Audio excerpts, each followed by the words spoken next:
Hi everyone, welcome back to Anvik YouTube channel. ಇವತ್ತು ನಾವು ತುಂಬ ಸುಲಭವಾಗಿ ಮನೆಯಲ್ಲಿ ಸಿಗುವ ಸಾಮಗ್ರಿಗಳಿಂದ ವೆಜ್ ಪಲಾವ್ ಹೇಗೆ ಮಾಡೋದು ಅಂತ ನೋಡೋಣ. ಈ ರೈಸ್ ಒಮ್ಮೆ ಮಾಡಿದ್ರೆ ಮಕ್ಕಳು ದೊಡ್ಡವರು ಎಲ್ಲರೂ ತುಂಬ ಇಷ್ಟಪಟ್ಟು ತಿಂತಾರೆ. ಹಾಗಿದ್ರೆ ಇನ್ನೇಕೆ ತಡ, ಇವತ್ತಿನ ರೆಸಿಪಿನ ಶುರು ಮಾಡೋಣ ಬನ್ನಿ. ಇದಕ್ಕೆ ನಮಗೆ ಮೊದಲನೇದಾಗಿ ರುಬ್ಕೊಳ್ಳೋಕ್ಕೆ ಈರುಳ್ಳಿ, ಟೊಮ್ಯಾಟೊ, ಹಸಿಮೆಣಸಿಕಾಯಿ, ತೆಂಗಿನಕಾಯಿ ತುರಿ, ಶುಂಠಿ, ಬೆಳ್ಳುಳ್ಳಿ, ಏಲಕ್ಕಿ, ಚಕ್ಕೆ, ಲವಂಗ, ಸೋಂಪು, ಸ್ವಲ್ಪ ಕರಿಬೇವು, ಕೊತ್ತಂಬರಿ, ಪುದೀನ ಇದಿಷ್ಟು ನಮಗೆ ರುಬ್ಬಕ್ಕೆ ಬೇಕಾಗುತ್ತೆ. ಈಗ ಒಗ್ಗರಣೆಗೆ ಸ್ವಲ್ಪ ಟೊಮ್ಯಾಟೊ, ಈರುಳ್ಳಿ, ಕ್ಯಾರೆಟ್, ಗೆಡ್ಡೆಕೋಸು, ಆಲೂಗೆಡ್ಡೆ, ಹುಳ್ಳಿಕಾಯಿ, ಹಾಗೆ ನಾನಿಲ್ಲಿ ಬಟಾಣಿನ ಮುಂಚೆನೇ ನೆನೆಸಿಟ್ಕೊಂಡಿದ್ದೀನಿ, ಅದನ್ನು ತೊಗೊತಾ ಇದ್ದೀನಿ. ಸ್ವಲ್ಪ ಪಲಾವ್ ಎಲೆ, ಕಸ್ತೂರಿ ಮೇಥಿ, ಕಲ್ಲುವ್ವ, ಸ್ಟಾರ್ ಹೂವು, ಚಕ್ಕೆ, ಲವಂಗ, ಮರಾಠಿ ಮೊಗ್ಗು, ಏಲಕ್ಕಿ ಹಾಗೂ ಸೋಂಪು ಬೇಕಾಗುತ್ತೆ.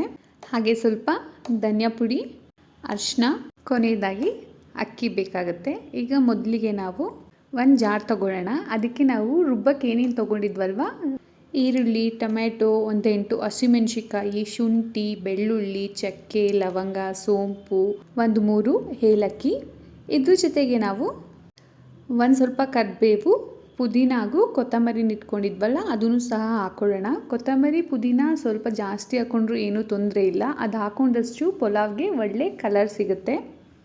ಸ್ವಲ್ಪ ನೀರನ್ನ ಹಾಕ್ಕೊಂಡು ನಾವು ಇದನ್ನು ಚೆನ್ನಾಗಿ ಗ್ರೈಂಡ್ ಮಾಡ್ಕೊಳ್ಳೋಣ. ಮೊದಲಿಗೆ ಒಂದು ಕುಕ್ಕರ್ ಅಥವಾ ದಪ್ಪು ತಳದ ಪಾತ್ರೆಗೆ ಎಣ್ಣೆ ಹಾಕಿ ಬಿಸಿ ಮಾಡ್ಕೊಳ್ಳೋಣ. ಎಣ್ಣೆ ಚೆನ್ನಾಗಿ ಬಿಸಿ ಆದಮೇಲೆ ಇದಕ್ಕೆ ನಾವು ಒಗ್ಗರಣೆಗೆ ತೊಗೊಂಡಿದ್ವಲ್ವ ಪಲಾವ್ ಎಲೆ, ದಾಲ್ಚಿನ್ನಿ, ಚಕ್ಕೆ, ಲವಂಗ, ಕಸ್ತೂರಿ ಮೇಥಿ, ಮರಾಠಿ ಮೊಗ್ಗು ಇದನ್ನೆಲ್ಲನೂ ಹಾಕ್ಕೊಂಡು ಸ್ವಲ್ಪ ಫ್ರೈ ಮಾಡ್ಕೊಳ್ಳೋಣ. ಮಸಾಲೆನ ನಾವು ಹೆಚ್ಚು ಹೊತ್ತು ಕರಿಯೋದೇನು ಬೇಡ, ಸ್ವಲ್ಪ ಸುವಾಸನೆ ಬಂದ ತಕ್ಷಣ ನಾವು ನೆಕ್ಸ್ಟ್ ಸ್ಟೆಪ್ನ ಮಾಡೋಣ, ಇಲ್ಲದಿದ್ದರೆ ಮಸಾಲೆ ಕಹಿ ಆಗಿಬಿಡುತ್ತೆ. ಈಗ ಇದಕ್ಕೆ ನಾವು ಈರುಳ್ಳಿನ ಹಾಕಿ ಮೀಡಿಯಮ್ ಫ್ಲೇಮಲ್ಲಿ ಚೆನ್ನಾಗಿ ಹುರ್ಕೊಳ್ಳೋಣ. ಈರುಳ್ಳಿ ಯಾವುದೇ ಡಿಶ್ಗಾದರೂ ಅಷ್ಟೇ ಅದು ಗೋಲ್ಡನ್ ಬ್ರೌನ್ ಆಗೋವರೆಗೂ ನಾವು ಹುರಿದ್ರೆ ಮಾತ್ರ ಅದ್ರದ್ದು ರಿಯಲ್ ಸ್ವೀಟ್ನೆಸ್ ಬರುತ್ತೆ. ಸ್ವಲ್ಪ ಕರಿಬೇವು ಸೊಪ್ಪನ್ನ ಹಾಕ್ಕೊಳ್ಳೋಣ. ಕರಿಬೇವು ಸೊಪ್ಪು ಹಾಕೋದ್ರಿಂದ ಅದ್ರ ಸುವಾಸನೆ ರೈಸ್ಗೆ ತುಂಬ ಚೆನ್ನಾಗಿ ಬರುತ್ತೆ. ನೋಡಿ, ಈರುಳ್ಳಿ ಈ ರೀತಿ ಚೆನ್ನಾಗಿ ಫ್ರೈ ಆದಮೇಲೆ ಇದಕ್ಕೆ ನಾವು ಸಣ್ಣದಾಗಿ ಕಟ್ ಮಾಡ್ಕೊಂಡಿರೋ ಟೊಮ್ಯಾಟೊನ ಆ್ಯಡ್ ಮಾಡೋಣ. ಟೊಮೊಟೊ ಸ್ವಲ್ಪ ಚೆನ್ನಾಗಿ ಬೇಯಲಿ. ಈಗ ನಾನು ಮುಂಚೆನೇ ನೆನೆಸಿಟ್ಕೊಂಡಿದ್ದಂಥ ಬಟಾಣಿನ ಹಾಕ್ಕೊಳ್ತಾ ಇದ್ದೀನಿ. ನಿಮ್ಗೇನಾದ್ರು ಹಸಿ ಬಟಾಣಿ ಸಿಕ್ಕಿದ್ರೆ ನೀವು ಅದನ್ನು ಸಹ ಹಾಕ್ಕೊಳ್ಳಿ, ತುಂಬಾ ಚೆನ್ನಾಗಿರುತ್ತೆ. ಒಂದು ಸ್ವಲ್ಪ ಅರಿಶಿನ ಪುಡಿನ ಹಾಕ್ಕೊಂಡು ಚೆನ್ನಾಗಿ ಮಿಕ್ಸ್ ಮಾಡ್ಕೊಳ್ಳೋಣ. ಈಗ ಇದಕ್ಕೆ ನಾವು ಕಟ್ ಮಾಡ್ಕೊಂಡಿರೋ ಅಂಥ ಬೀನ್ಸ್, ಕ್ಯಾರೆಟ್, ಗೆಡ್ಡೆಕೋಸು, ಆಲೂಗೆಡ್ಡೆನ ಹಾಕ್ಕೊಳ್ಳೋಣ. ನಿಮ್ಮ ಮನೇಲಿ ಯಾವ ತರಕಾರಿ ಇದೆಯೋ ನೀವು ಅದನ್ನು ಸೇರಿಸ್ಕೋಬೋದು. ಇದಕ್ಕೆ ಪನ್ನೀರ್ ಸಹ ನೀವು ಬೇಕಾದ್ರೆ ಆ್ಯಡ್ ಮಾಡ್ಬೋದು, ಟೇಸ್ಟ್ ಚೆನ್ನಾಗಿರುತ್ತೆ. ತರಕಾರಿಗಳನ್ನೆಲ್ಲ ನಾವು ಹೆಚ್ಚೊತ್ತೇನು ಬೇಯಿಸೋದು ಬೇಡ, ಸ್ವಲ್ಪ ಕ್ರಂಚ್ ಇದ್ದರೆ ತಿನ್ನಲು ಇನ್ನೂ ರುಚಿಯಾಗಿರುತ್ತೆ. ತರಕಾರಿ ಎಲ್ಲ ಸ್ವಲ್ಪ ಬೆಂದ ಮೇಲೆ ನಾವು ಇದಕ್ಕೆ 2 ಸ್ಪೂನಷ್ಟು ಧನಿಯಾ ಪುಡಿ ಹಾಗೂ ಗರಂ ಮಸಾಲೆನ ಹಾಕ್ಕೊಳ್ತಾ ಇದ್ದೀನಿ. ನೀವು ಬೇಕಾದ್ರೆ ಮೆಣಸಿನ ಪುಡಿ ಸಹ ಇದಕ್ಕೆ ಹಾಕ್ಕೊಬೋದು. ಆ ಮಸಾಲೆದೆಲ್ಲ ಕಚ್ಚಾ ವಾಸನೆ ಹೋಗೋವರೆಗೂ ನಾವು ಇದನ್ನು ಸ್ವಲ್ಪ ಫ್ರೈ ಮಾಡಿಕೊಂಡ್ರೆ ಸಾಕು. ಈಗ ಇದಕ್ಕೆ ನಾನು ಮುಂಚೆನೇ ರುಬ್ಕೊಂಡಿದ್ವಲ್ಲ ಈರುಳ್ಳಿ, ಬೆಳ್ಳುಳ್ಳಿ, ಪಲಾವ್ ಸಾಮಾನು ಹಾಗೂ ಕೊತ್ತಂಬರಿ, ಪುದೀನ ಇದ್ರದ್ದು ಮಿಶ್ರಣ ನಾವೀಗ ಇದಕ್ಕೆ ಹಾಕ್ಕೊಳ್ಳೋಣ. ಹಾಕ್ಕೊಂಡು ಚೆನ್ನಾಗಿ ಕೈ ಆಡಿಸ್ಕೊಳ್ಳೋಣ. ಉರಿ ಯಾವಾಗಲೂ ಮೀಡಿಯಮ್ ಫ್ಲೇಮಲ್ಲೇ ಇರಲಿ. ಐ ಫ್ಲೇಮಲ್ಲಿ ಇಟ್ಕೊಂಡ್ರೆ ಮಸಾಲೆ ಎಲ್ಲ ಬೇಗ ಸಿಯೋ ಥರ ಆಗಿಬಿಡುತ್ತೆ, ಆವಾಗ ಪಲಾವ್ಗೆ ಅಷ್ಟು ರುಚಿ ಸಿಗಲ್ಲ. ಮಸಾಲೆ ಎಲ್ಲ ಸ್ವಲ್ಪ ಚೆನ್ನಾಗಿ ಕುಕ್ ಆಗಲಿ, ಇದರಿಂದ ಮಸಾಲೆಯ ಕಚ್ಚಾ ವಾಸನೆ ಏನಿರುತ್ತಲ್ಲ ಅದು ಹೋಗಿ ಎಣ್ಣೆ ಬಿಡಲು ಶುರು ಆಗುತ್ತೆ. ಈಗ ಇದಕ್ಕೆ ನಾವು ರುಚಿಗೆ ತಕ್ಕಷ್ಟು ಉಪ್ಪನ್ನ ಹಾಕ್ಕೊಳ್ಳೋಣ. ಮಸಾಲೆ ಎಲ್ಲ ಚೆನ್ನಾಗಿ ತರಕಾರಿಗಳ ಜೊತೆ ಬೆಂದ ಮೇಲೆ ನಾವಿವಾಗ ಇದಕ್ಕೆ ಮುಂಚೆನೇ ತೊಳೆದಿಟ್ಕೊಂಡಿದ್ದಂಥ ಅಕ್ಕಿನ ಹಾಕ್ಕೊಳ್ಳೋಣ. ನಾನು ಇದನ್ನು 20ರಿಂದ 30 ನಿಮಿಷ ನೆನೆಸಿಟ್ಕೊಂಡಿದ್ದೆ.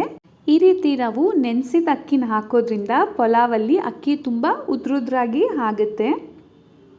ಅಕ್ಕಿನ ನಾವು ಜೋರಾಗಿ ಕಲಸೋದು ಸಹ ಬೇಡ, ಇಲ್ಲದಿದ್ದರೆ ಅಕ್ಕಿ ಕಾಳುಗಳೆಲ್ಲ ಮುರಿದೋಗಿ ನುಚ್ಚಕ್ಕಿ ರೀತಿ ಆಗಿಬಿಡುತ್ತೆ. ನಾವು ಮುಂಚೆನೇ ನೆನೆಸಿಟ್ಟಿದ್ವಲ್ವ, ಹಾಗಾಗಿ ನಾವು ಇದನ್ನು ನಿಧಾನಕ್ಕೆ ಕಲಿಸ್ಕೊಂಡ್ರೆ ಸಾಕು, ಪಲಾವ್ ಆವಾಗ ತುಂಬ ಚೆನ್ನಾಗಾಗುತ್ತೆ. ಈಗ ಇದಕ್ಕೆ ನಾವು ಬೇಕಾದಷ್ಟು ನೀರನ್ನ ಸೇರಿಸ್ಕೊಳ್ಳೋಣ.